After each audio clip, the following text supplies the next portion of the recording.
Everyone hates driving for the most part, whether that's going on a 15-minute grocery run or a cross-country road trip. What if I told you next time you got in your car, you could sit back and let the car do the driving? Today I'll be talking about autonomous cars, or autonomous, or driverless cars, however you want to say it. These cars, they drive themselves, and they are not too far away. So, better to understand these cars, I will talk about how they work, some pros and cons of these autonomous cars, and the safety features. First of these is how these cars work. That's what we'll talk about first. As you see here, this is called LiDAR, and it is one of the main technologies in these autonomous cars.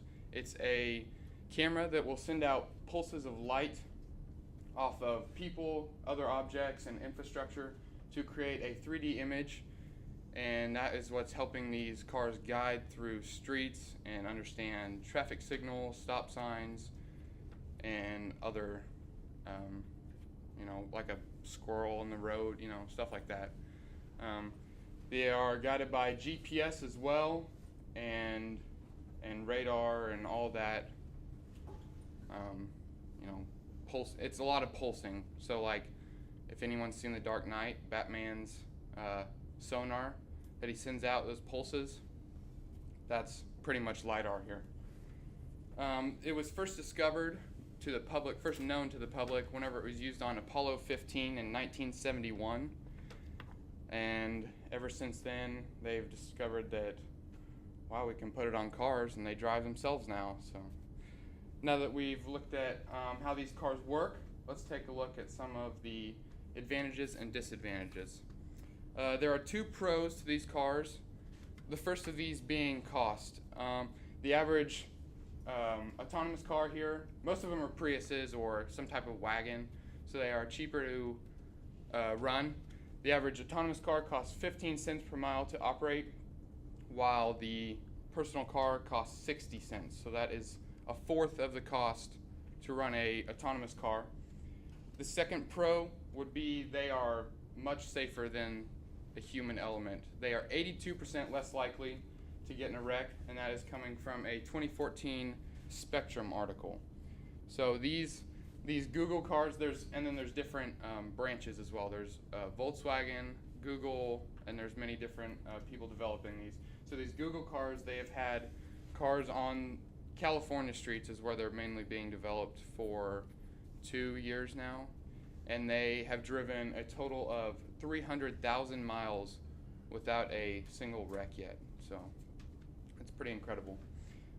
Now let's take a look at some of the cons of these vehicles. First of which, being from a 2014 Tech Times article, would be car enthusiasts don't quite have that same drivability and connection to their car. I mean, you don't see many Priuses at the drag strip here, so they kind of lose that driver element that many car enthusiasts have, that connection. And then second, a disadvantage would be the loss of jobs. Our good pal Zach back there would never reach his dream of being a taxi driver because the car just drives itself.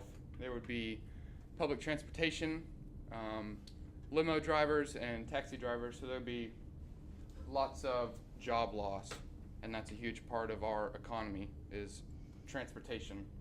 So now that we've taken a look at some of the pros and cons, we'll look at some of the safety features. There's lots of new technology in these vehicles that help them be safer.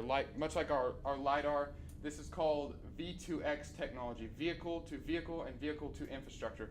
So you see these cars, they each have their own Wi-Fi signal that sends out and communicates to other cars, and then they will communicate with traffic signals as well as buildings, and it lets them know, say there's a car running a red light and he has a green light, it'll let the car know that there is someone coming and there's about to be a collision, and it will apply the brakes automatically. And this is, along with LiDAR, one of the main technologies in these new cars. They are also, they can run in rain. They are not quite ready for snow and ice yet, so that's another one of the big technologies that they have to figure out.